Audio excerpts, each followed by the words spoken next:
You may have heard a lot about Bitcoin in the news lately, but what exactly is Bitcoin?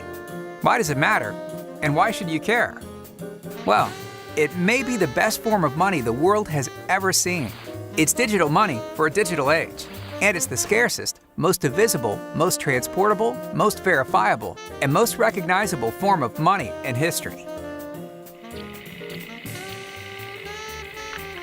How do we know this? Let's take a look at the evolution of money to find out. One day, around 25,000 years ago, a hunter killed a mammoth, and everyone in his village wanted some of the meat. As he began to give the meat to the villagers, he had to keep track of who he gave it to and how much he gave. For thousands of years, this was how people conducted trade. Since there was no ledger to track who owed what, everyone was forced to keep track of their own debts. But what if he could come up with some sort of ledger that kept track of who owed him and how much they owed?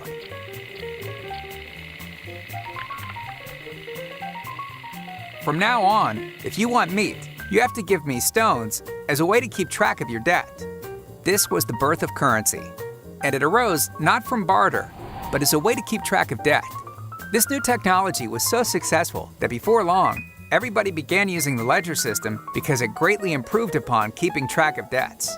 But eventually, different villages that used different ledgers wanted to engage in trade.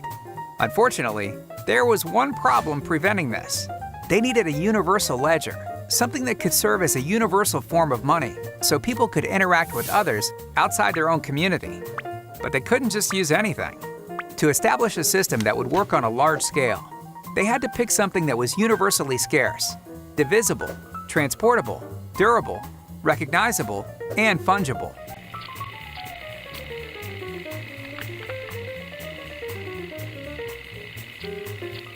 What about gold? Gold was almost perfect as a form of money.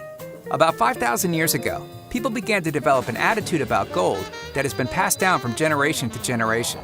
This attitude was based on the fact that currency had some sort of intrinsic value. But the truth is, aside from gold serving as a universal ledger, it doesn't have any intrinsic value. This attitude continues today, and it's because of this attitude that people hoard gold, speculate in it, and wear it around their necks.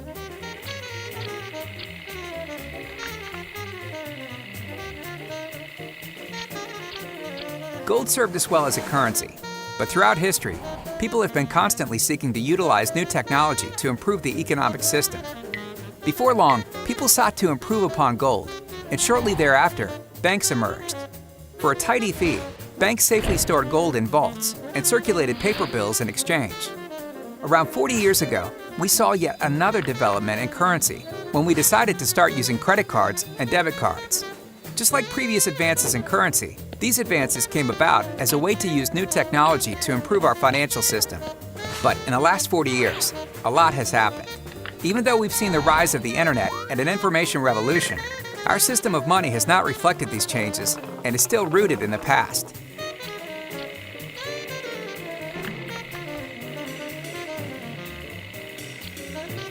Enter Bitcoin, the first form of truly digital money.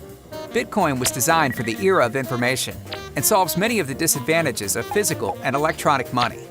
Bitcoin is the first scarce digital resource to ever exist. By design, there will never be more than 21 million Bitcoins. Bitcoin is divisible. One Bitcoin is made of 1 million bits. Bitcoin is frictionless. You can send Bitcoin by email, text message, or even paper, for free and in real time. Bitcoin is verifiable. It uses advanced cryptography and cannot be faked. Bitcoin is global. Like the internet, Bitcoin is decentralized. It's not controlled by anyone or any country. Bitcoin is open source. It does not have a single owner, but we all own it. There's a pervasive myth that money exists because the government creates and supports it. But as we've seen over the course of history, money exists because it serves a basic social need. For over 25,000 years, we've utilized the latest advances in technology to improve upon our system. And even though Bitcoin, credit cards, and paper bills are very different from the stones used as currency 25,000 years ago, today's money serves the same purpose as it has for thousands of years. It's a ledger that's used as a store of value, as a medium of exchange, and as a unit of account. Bitcoin may be the most important social experiment currently in existence. Over the next couple of decades, we may witness a phenomenal transformation where we abandon the gold standard after 5,000 years and replace it with Bitcoin. If this occurs, it could be the biggest transfer of wealth in the history of civilization and the biggest advancement in the democratization and access of money.